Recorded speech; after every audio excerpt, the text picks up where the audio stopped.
For centuries, knowledge has been hidden in plain sight across the sands of time. Whispers of lost civilizations, cryptic symbols, and forbidden histories have been erased or concealed. What if the truth was never lost, but hidden? Welcome to Eye of Ancient Mysteries, where the past speaks and the future listens. Sit back, open your mind, and prepare to uncover the untold secrets of our world. Let the journey begin now. Ancient stories of extraterrestrial life. What do you think scholars, intellectuals, and philosophers imagined about life in the cosmos? Yes, in those times religion often dominated and even obstructed such thought, and humanity's technological capabilities were vastly inferior to today's. Yet this didn't seem to hinder their imagination, fantasy, or madness. Here are several surprisingly amusing notions about aliens that people held throughout the years. William Herschel. You've likely heard the name of this astronomer, the discoverer of the planet Uranus, as well as several of Saturn's moons. He also discovered binary star systems and infrared radiation, built a giant telescope, and more. But this great scientist was also obsessed with the idea of life beyond Earth and was convinced that the moon harbored life. In 1770, he wrote in his diary that he had observed forests and meadows on the moon's surface. Later, he believed he had seen canals and cultivated fields. Most likely, it was the moon's ideal craters that fired up Herschel's imagination. Using his telescope, then the largest in the world, he became the first to observe the perfectly round craters in detail. He called them circuses, a term still used today. Reflecting on what he saw, he concluded that every major city on the moon lay within such a crater. Herschel's theories about lunarians, say as he called them, however, remained obscure until his death. He believed all planets were inhabited, and even that beneath the sun's scorching atmosphere was a thick cloud layer, under which lay a solid surface. But if Herschel was more reserved, some of his contemporaries boldly expressed their wild ideas. Bavarian physicist and astronomer Baron Franz von Gruithuisen published 3 reports in the 1820s describing in detail giant buildings, animal tracks, roads, cities, and temples he had discovered on the moon. Even these claims pale in comparison to the discoveries of William Herschel's son, John, himself a well-known astronomer. He claimed to have built such a powerful telescope that he could even observe lunar insects. Camille Flammarion, the French astronomer and popularizer of astronomy and science. Camille Flammarion founded the French Astronomical Society in 1887. He studied Mars, the moon, binary stars, and Earth's atmosphere and climate. But he was also known for some rather unusual beliefs.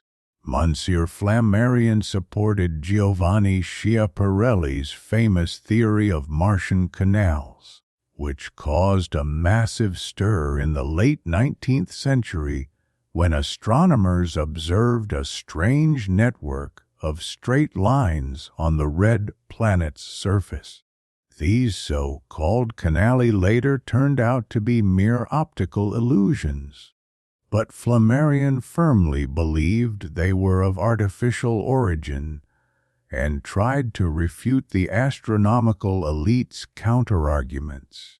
He believed Mars harbored life and that Martians were more advanced beings than us, lacking our belligerent nature and being far more cooperative. He also thought the Martians had tried to communicate with us back when humans were still learning to hunt mammoths, but upon receiving no reply, gave up.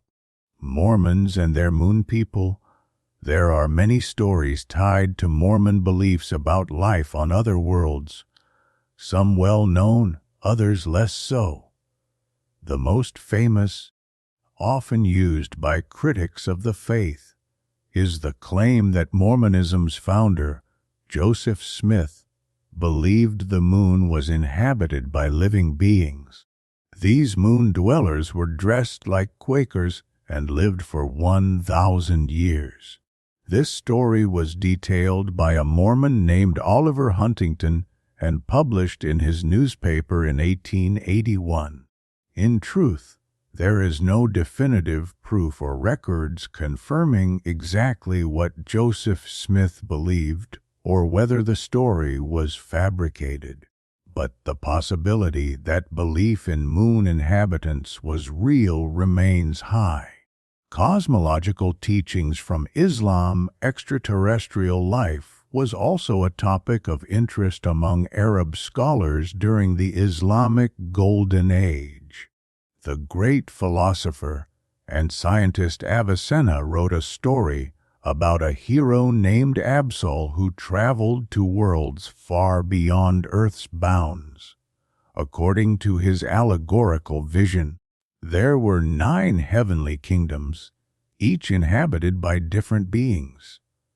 The moon was home to fast, moving people who wore short pants. The inhabitants of Mercury also wore shorts, but moved a bit more slowly. Venus, unsurprisingly, was ruled by women. The people there were beautiful, refined, and carefree, exact opposites of the Martians, who were ruled by a red king and loved to kill and mutilate others. Further out, the residents of Jupiter were wise and empathetic to all around them. Nicholas of Cusa was a 15th-century German philosopher, theologian, scientist, and mathematician who rose to the rank of cardinal. He's sometimes called the man who discovered the idea of aliens. While that's not entirely accurate, Avicenna's story predates his by centuries. Cusa was the first prominent scholar to speak of such ideas in Christian medieval Europe. He speculated that the inhabitants of other worlds must physically match the environment in which they lived. The citizens of the sun would be radiant and luminous, while those of the moon were surely true lunatics, pale, disoriented, and sickly. Fontenelle's theories. Bernard Lebouvier de Fontenelle was a French writer, philosopher, and scientist. In one of his most famous works, Conversations on the Plurality of Worlds, 1686, he helped popularize the Copernican idea that the sun, not the Earth, is at the center of the solar system. Despite being a serious intellectual, he speculated that Venus was inhabited by people. Fontenelle reasoned that since Venus was closer to the sun, it must be warmer. Thus, its inhabitants would resemble those living in Earth's hottest regions. He imagined them as looking like the Moors of Granada, short and dark-skinned, sun-scorched, witty, energetic, passionate, and lovers of music and poetry. He believed they had even invented masked balls and chivalric tournaments in honor of their lovers. His theories on Mercury suggested that, being even closer to the sun, its people were likely filled with fire, and thus completely mad and wild. Eastern legends, the oldest alien tale in Eastern tradition comes from 10th century Japan and is called the Tale of the Bamboo Cutter. It tells of a princess named Kaguya, born in the lunar kingdom. An old bamboo cutter finds Kaguya as a miniature baby inside a bamboo stalk. He and his wife raise her, only to later learn her destiny is to return to her moon city. In Asian folklore, lunar beings are not usually princesses, but rather animals. In both Japanese and Chinese traditions, there are stories of a starving old man asking animals for food in the forest. The monkey gives him nuts, the fox offers fish, but the rabbit, being completely selfless, offers himself as food. In return for this sacrifice, the old man transforms into a deity and rewards the rabbit with eternal life on the moon. In later Asian stories, a girl is banished to the moon to keep the rabbit company, as punishment for stealing from her husband a potion for eternal life. When the Apollo 11 crew landed on the moon, aware of the legend, astronaut Michael Collins joked, "We'll be sure to keep an eye out for the rabbit's girlfriend."